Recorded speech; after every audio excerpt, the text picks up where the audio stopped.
Unfiltered Trainer podcast. I'm your host, Gina, aka Gina Marie Fit, and it's been a couple weeks since we spoke because when I went home for my friend Alyssa's birthday, I came back with no voice. It hurt so much to talk when I came home. I don't know if it was my allergies or what. I physically felt fine, but I could not speak. It was so crazy. And so I took last week off, and I'm super excited to get back into it because I am just all up in my feels this week as Body Fit Training is officially opening. And we went through coach training this weekend. I went through head coach training on Friday, and it's just been intense for the last couple weeks. A little backstory about that. Our studio has been delayed so many times because of construction in Tampa. And so when we found out that we were close, I said, okay, this is the date we're going to open. And usually corporate has like a 3 to 4 week plan that most studios follow and like XYZ. And I simply just told them, here's the date we're going to open. We'll be ready. And of course they were like, so aware, just like, hey, like, listen, like this, you really want to give yourself time, blah, blah, blah, blah, blah, just being super sweet and supportive. And I was like, listen, no, we'll be ready. And cruising into coach training this weekend, I literally just got to be present. And it was so nice to just see everybody's efforts, like all of the work that has gone into this for months. And definitely this push in the last 10 days to get the studio open. So we actually did this in 10 days instead of a month. And just seeing it all come to fruition and just seeing all of the plans, I am like not stressed at all today. And we literally open tomorrow because everything that is so well thought out and done. And it was just nice to know that all of the preparation, everybody's efforts, like it was totally worth it. And we're opening tomorrow. And I wanted to make today's podcast because I really sat down as I was walking home Sunday. I got home and I was walking. I was really thinking just how different life is. And as I sat down to eat dinner, I just felt like, okay, like I just felt comfortable. And so I wanted to title today's podcast, Overcoming the BS, because it's like so crazy. I ran into a friend at the boot camp last night, and the last time they saw me was right after the accident. And she was like, oh my God, like it's crazy, like how different your life is. And it really is just something that like I could be emotional about, honestly.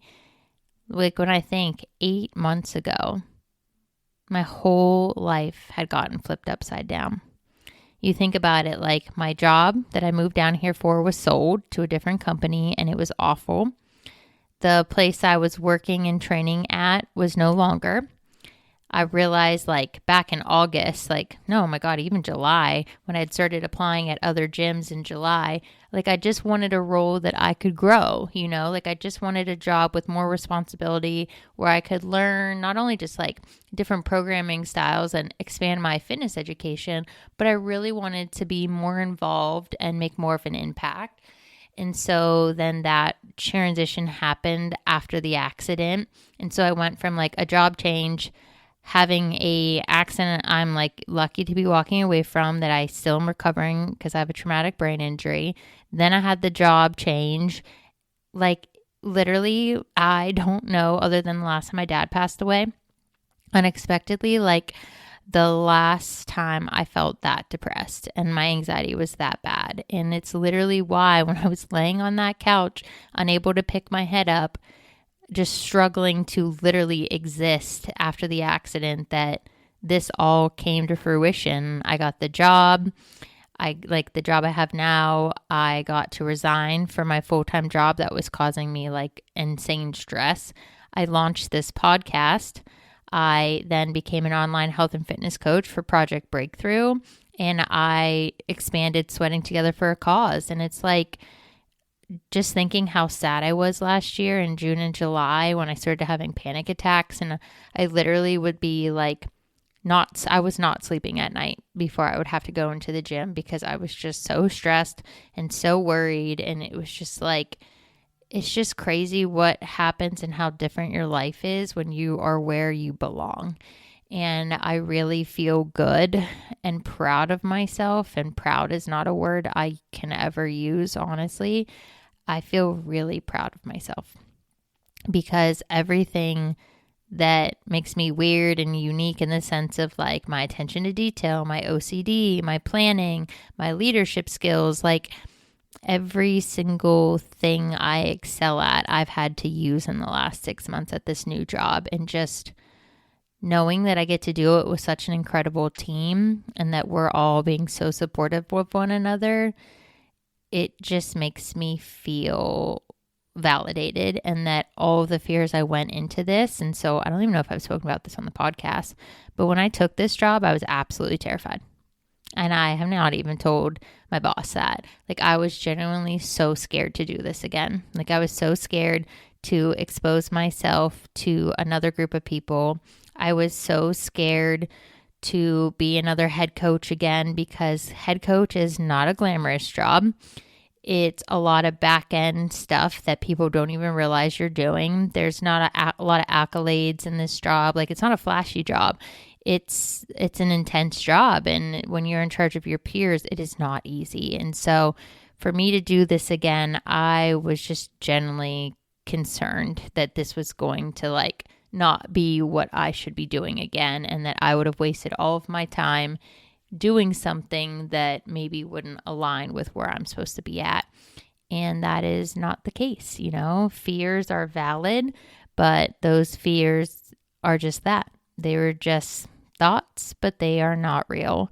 And it's just really nice to know that we're bringing something to Tampa that is beyond necessary, but truly is going to transform the way people train.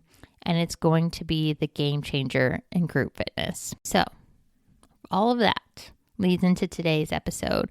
And it truly is, what happens when you overcome the bullshit? What happens when you overcome things that no longer serve you? And so we're going to break it down as to how can you take steps to truly turn a setback into a comeback? You know, how can you flip your life, flip the script, and transition from something that no longer serves you or is causing you undue stress or hardship? How can you take it, utilize it, and then progress because of it? And so the first thing that was really important for me that I did last year was just owning it. I had to own what happened to me. I had to own the situation I was involved in. Like, I was at that point in my life for a reason. I was in a season of life for a reason. And I had to really stop making excuses, because I had stayed longer than I know I belonged, because I was so afraid to abandon people. I was so afraid that like financially I would struggle. I stayed in a situation I didn't need to be in or didn't like truly align with, because I just kept making excuses to stay. And when I simply recognized and I see where I'm at now and where I wanted to be at and where I was at previously, the comeback can't happen until we own the circumstances and situations we are in that we are trying to grow because of. And so the first most important thing when you are going through something and you have a setback in your life and you're like preparing for that resilience needed to make a comeback is own your shit. Number 2, you got to let the emotions flow. They are your intuition. They're your driver. Emotions are what are going to enable you to make this comeback. And so obviously heart and head sometimes are opposing forces, but when they align and work together, like nothing can stop you. And so you just have to figure it out as to why are you doing what you're doing? Why do you want to change your life? For me, I needed financial stability, which I did not have. I was so tired of working 2 full-time jobs. I wanted balance. I wanted a job that served me and pushed me and really made me work for what I said I wanted. I wanted a job that could grow and have more opportunity. And I wanted to be in an environment where I felt valued and my efforts were recognized. And so that was like what I was seeking out. And so when your why isn't strong enough, then you'll keep giving up. You'll keep letting obstacles arise. You will continue to stay where you don't belong because you'll just keep making excuses. And if you think you're already having a setback, it will compound over time. And then the change might feel too hard. And then you'll stay stuck. It's so sad the amount of people I see staying stuck in their situations because they're so afraid to change, they're so afraid to grow, or maybe they've just become so complacent and content that they don't know how to get out of it. And I feel like my best and worst characteristic is that I see everybody's potential and what they're capable of. And that's why, like, in relationships and jobs, I've stayed longer because I'm like, but it could be this, but they could do this. If only they did blank. And it's just like sad for me when I see people not living up to their potential because I know they deserve better, but for some reason, not everybody wants that. Number 3, once you have owned your shit and you've let the emotions flow, then you gotta let it go, y'all. Like, speak the Frozen song into existence. You have to let go of the things that happen to you in life once you've healed. And you have to stop focusing on what happened to you and figure out why it happened for you. Because something bigger will come once you do. And when you do the work and figure out that it wasn't just against you, but it was truly to enable you and aid you, you won't be looking for people's sympathy or empathy. Like you will actually be able to understand that this happened truly to ignite. For me, I call it was my catalyst. And so had things not gone the way they went, had I not been in those series of events that happened, like I would have never sought out this particular job because I would have never thought I was like capable of doing as much as I'm doing now. And so once I just let it go and I made peace, I truly call it blessing and releasing.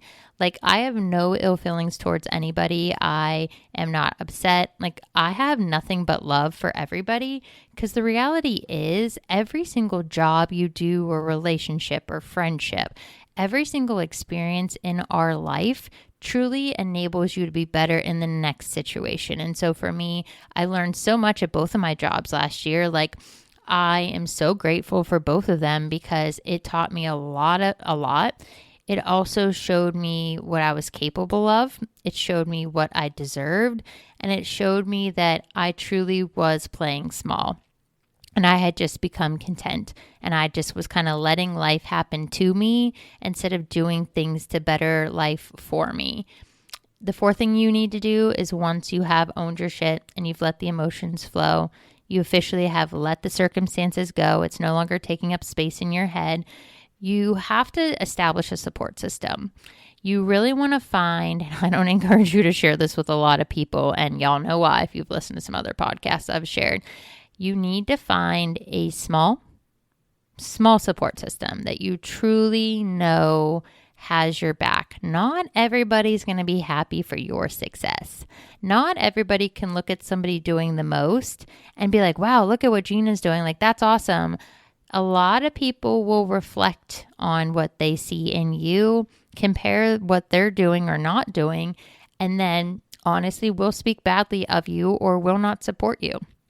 I've been through this where people see somebody working really hard and they somehow think like that makes them less than, even though that's not what's being like actually occurring. And then you'll hear them chirping about you because people always come around and tell you when things are said about you. And then you'll hear these thoughts and these things people have said. And it's just like, here you are just trying to do the most and do a good job and has nothing to do with anybody else. You just want to do a good job. And somehow when you are hardworking, somehow that comes out negatively to people. And so when you find that support system, it's going to be really important that you let them know how you feel. They'll be your accountability buddy. And it's really nice because when you tell that smaller group of people what you're setting out to do, what you're working on, they'll hold you accountable. And then their genuine happiness for you will propel your success because you'll know whether it's one person or 3 people, versus the masses. You can trust those people and you know they'll hold you accountable because they know what you're capable of.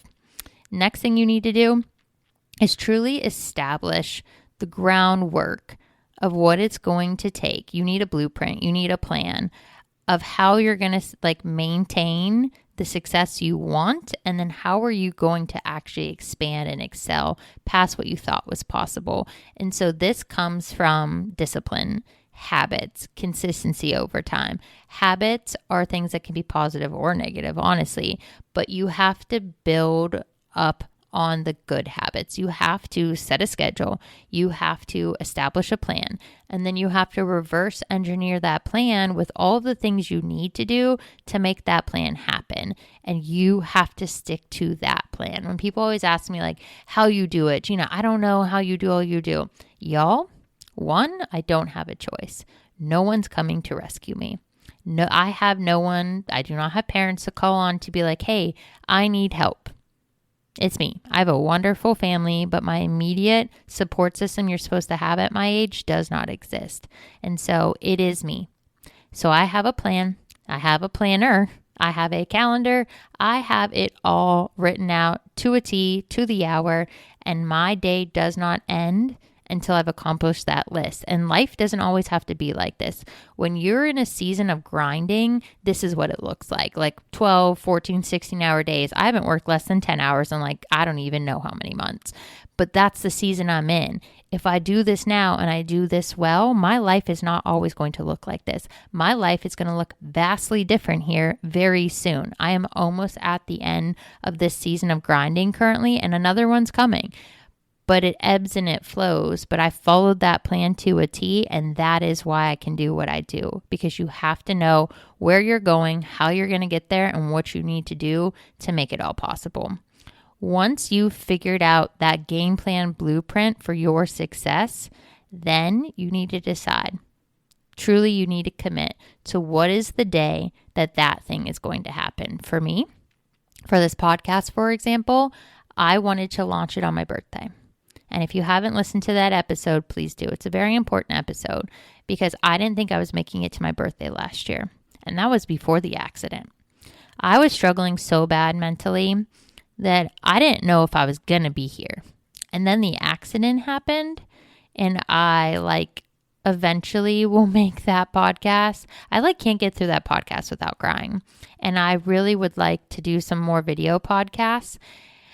But I have to have my composure. If you guys know me, you know, that is something I need to be composed, and I need to be able to hold myself.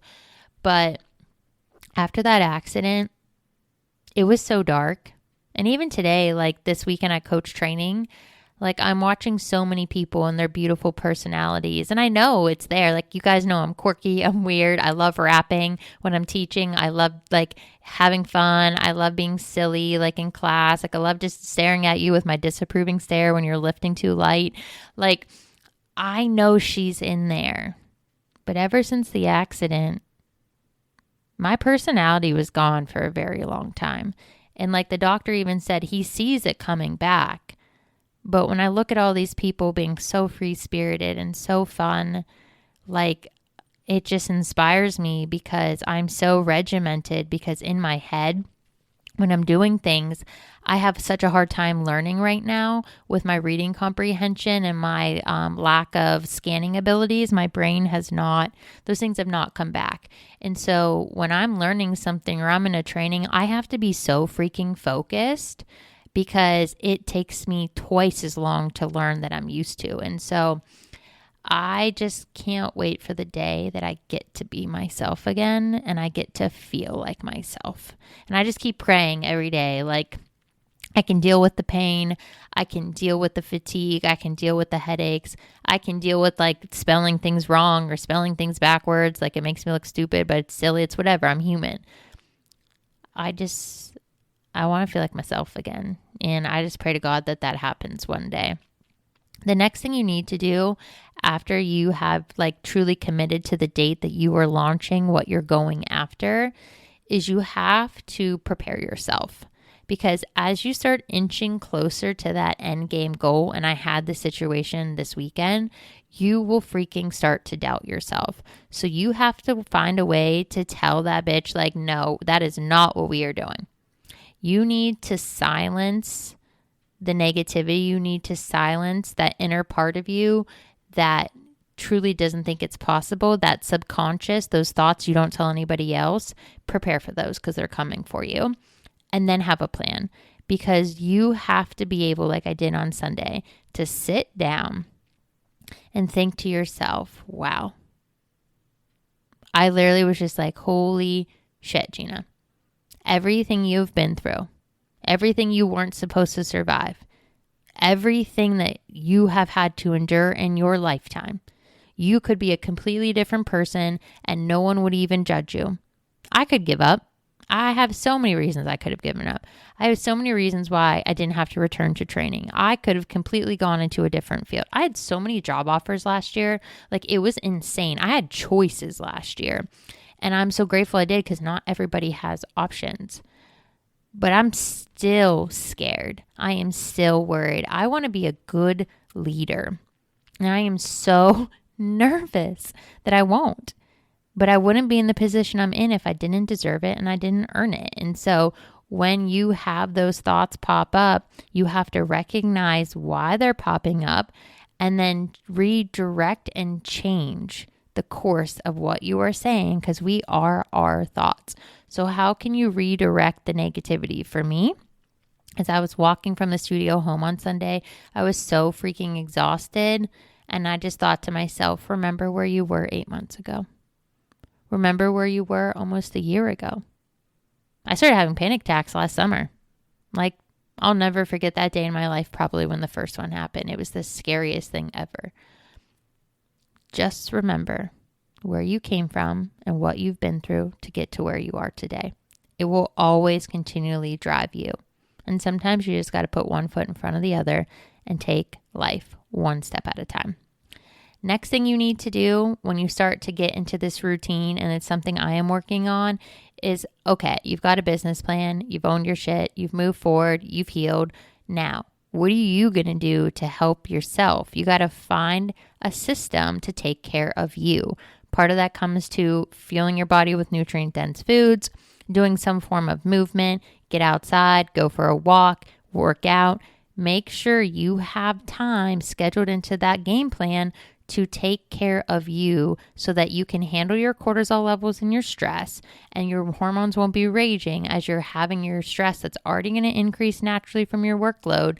Make sure you have something that you can rely on to boost your mood, to make you feel better, to really solidify the time you need to focus on you, because for you to get to where you're going, you have to keep growing as a human being. Next thing. Something that's really important is something that I'm really trying to be for those in my life. And as focused and great as it is to be focused on goals and be so driven, you also have to be mindful of those you're around and be there to support the people in your life as well. And so even though you are working on a comeback and you are in need of some assistance, those support system people that you have, you may have to be there to help them too. And so you want to make sure that you have somebody that you can support as well. You know, somebody that you can also have that working relationship that you help inspire each other, empower each other, and then you together move forward in life and keep excelling. It's nice when you not only have a support system for you, but it's nice when you can be the support system for somebody else as well, and together crush goals, crush life, and be at the top together. Lastly, remember, we are not in control. It is the hardest thing, I think, for so many people, is to realize that you can have the best laid out plans, you can do everything absolutely perfect, and sometimes it's going to happen where life's going to throw you one hell of a curveball. Instead of stepping back trying to avoid it, as cliche as this sounds, get ready to knock it out of the park. If you would have told me last year that I would be where I'm at now, I would have hysterically laughed in your face. But guess what? It was all 1,000% worth it, and I wouldn't change a damn thing. Because I love everybody I've met. I have mad respect and appreciation for everybody I've met. I could not be who I am without every single step of this journey I've been going through. You know what? I just hope that I'm continuing to be paired with opportunities like things like this that force me to grow, because my biggest goal is financial stability and making more of an impact in my community. And so I hope that I continue on this path so that I can help myself and help other people's, and hopefully be a source of inspiration and empowerment so that when you are at, literally, it's not funny, but I have to laugh, like when you are literally at the point you are ready to give up, you are so freaking sick and tired of being sick and tired, that on the other side of that is a completely different life. And if you stay the course and you do the work and you are a genuinely kind human being with a good heart that isn't focused on me, that's focused on we, good things will come to you. And honestly, it'll be better than you ever expected. All right, y'all, I gotta go. I have to be at the studio in 1 hour to get ready for our open house. We officially have classes going live for members tomorrow, which is Wednesday. And then Thursday, we open to the public. I'm one of the morning teachers. And so if you're in the Tampa Bay area, send me a DM, come take class with me and just see. It's crazy after going through coach training, how incredible group strength training truly can be. Like, there is proper programming so that you can get truly innovative, progressive, result-driven programming. It's a game changer, and I'm just so grateful that I get to be the head coach of this flagship studio. This is pretty incredible, and so I hope to see you guys there. I hope you have a great day, and if you ever need something or you need a kick in the ass, send me a message, and I would love to be there to support you in your endeavors. All right, y'all, go turn your mess into your message, and we will chat soon.